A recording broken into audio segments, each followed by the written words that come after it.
Hello, నేను మీ విశ్వనాథుడు శ్రీనివాస్. ఈరోజు ఒక ప్రత్యేకమైనటువంటి విషయం మీద మనకు తెలిసినటువంటి ఒక చిన్న విషయాన్ని మాట్లాడుకోవాలనుకున్నాను. ప్రవీణ్ పగడాల గారి మరణం, డెత్ మిస్టరీని గురించి దేశం అంతా కూడా చాలా బాధపడుతున్నారు. ఇది చంపేశారని చెప్పేసి. అయితే ఈ విషయం మీద ఎంతోమంది స్పందించారు, కానీ తక్కువ మంది. వారిలో కొంతమంది ఒక 5-6 ఉంటారు. ముఖ్యంగా ఈరోజు నేను ఉదయాన్నే చూశాను. జీవి హర్ష్ కుమార్ గారు, మాజీ ఎంపీ. ఈయన ఎంత నిష్పక్షపాతంగా మాట్లాడాడు అంటే, ఈ రోజున ఏదన్నా నిజం మాట్లాడితే పోలీసులు కేసులు పెట్టి ఈ విధంగా హింస పెడతా ఉన్నారు. ఎవరన్నా మాట్లాడితే వాళ్ళని నోరు మూయించడం, వాస్తవాన్ని తెలియకుండా కప్పిపెట్టడం. ఈయన చనిపోవటానికి అనేకమైనటువంటి కారణాలు, చంపారనేది ప్రజలందరూ అనుకుంటూ బాధపడుతున్నారు. ఒక వ్యక్తిని చంపడం ఎంత అన్యాయం అంటే, ఎదురుగా కూర్చొని పక్కన కూర్చొని మాట్లాడుకొని మత గ్రంథాల మీద ఎవరిది తప్పు, ఏది తప్పు, ఎందులో కరెక్ట్గా ఉంది, ఏది వాస్తవం అనేది అది డిబేట్ల రూపంలో మాట్లాడుకొని పరిష్కారం చేసుకునే దానికి ఏదన్నా అందులో లోపాలుంటే మాట్లాడితే వారిని చంపడం, హింస పెట్టడం, ఈ విధంగా తరతరాల నుంచి కొనసాగుతూ ఉంది. ఈ విషయానికి అంతటికి కారణం అసమానతలు, ఆర్థిక సామాజిక పరమైనటువంటి అసమానతలు. నిచ్చెన మెట్ల వ్యవస్థ 1000 సంవత్సరాల నుంచి తయారు చేసి బ్రాహ్మణ, క్షత్రియ, వైశ్య, శూద్రులు, అతిశూద్రులని 5 భాగాలుగా ఈ సమాజాన్ని విడగొట్టి చండాళ్ళు, అంటరాని వాళ్ళు, నీచులు, రకరకాల పేర్లు పెట్టేసి కొన్ని జాతులను ఇప్పటికీ కూడా ఎంతో అవమానపరుస్తూ ఉన్నారు.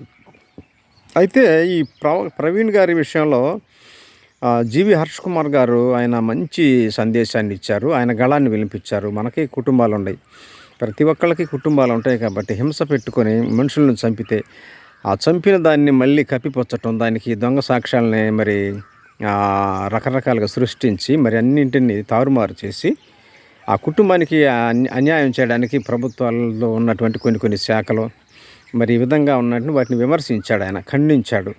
అలాగనే ప్రశ్నించడం నేర్చుకోవాలి. మీడియా కానీ, ప్రతినిధులు కానీ, ఒక బాధ్యతాయుతమైనటువంటి పౌరులు కానీ మంచి చెడులు జరిగినప్పుడు వాటిని ప్రశ్నించడం, లోపాలుంటే వాటిని సరిచేసుకునేటువంటి విధానం అన్నీ మనం వాటికి కట్టుబడి ఉండాలి.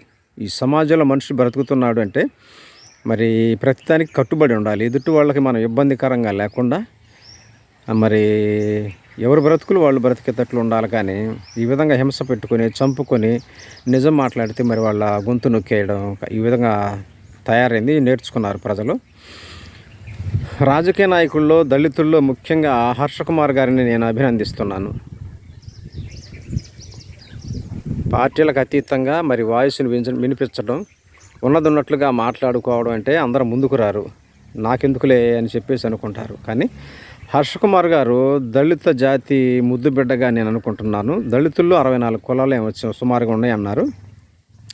సుమారు 60 వేసుకోండి. 60 కులాల్లో కూడా నిజాన్ని పార్టీలకు అతీతంగా అన్నింటికి తెగించి మాట్లాడటం అంటే, దళితుల్లో, ఎస్సీల్లో కూడా ముఖ్యంగా మహిళా సామాజిక వర్గాల్లో నేను చూశాను. గోరేటి వెంకన్న అయితేనేమి, కత్తి పద్మారావు అయితేనేమి, హర్ష్ కుమార్ గారు అయితేనేమి, గద్దర్ గారు అయితేనేమి, ఉద్యమకారులు కూడా చూశాను నేను. అంటే వేరే ఉద్దేశం కాదు, మన దళితులందరి తరపు నుంచి నేను వాళ్ళకి అభినందనలు తెలియజేస్తున్నాను. వారి వాయిస్ని ఈ సమాజంలో మనకు అన్యాయం జరిగినప్పుడల్లా చుండూరు, నీరుకొండ, ధరణికోట, వేంపెంట, లక్ష్మీపురం, ఈ విధంగా ఆంధ్రాలో అనేక మందిని వందల సంఖ్యలో చంపిన దాఖనాల్లో ముందుగా ఉండి వాళ్ళ వాయిస్ని వినిపించారు, వాళ్ళ గళాన్ని ఈ సమాజానికి వినిపించారు.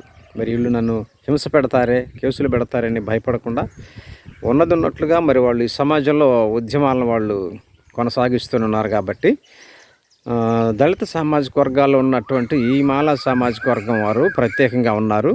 అలాగనే మనం కూడా ప్రతి ఒక్కళ్ళు వాళ్ళని అనుసరించి ప్రశ్నించడం, జరుగుతున్నటువంటి పరిస్థితులను వాటిని ఖండించడం నేర్చుకొని రాబోయే తరాలకు మనం ఒక మంచి సందేశాన్ని ఇవ్వాలని, మనమంతా సుఖంగా ఉండాలని, లౌకిక రాజ్యంలో లౌక్యాన్నే మనం కలిగి ఉండాలని హిందూ, ముస్లిం, క్రైస్తవులు, బౌద్ధులు, జైనులు వీళ్ళంతా మన బిడ్డలే కాబట్టి, మనమంతా మన వారసులం కాబట్టి ఈ దేశానికి ఈ సంపద మనం.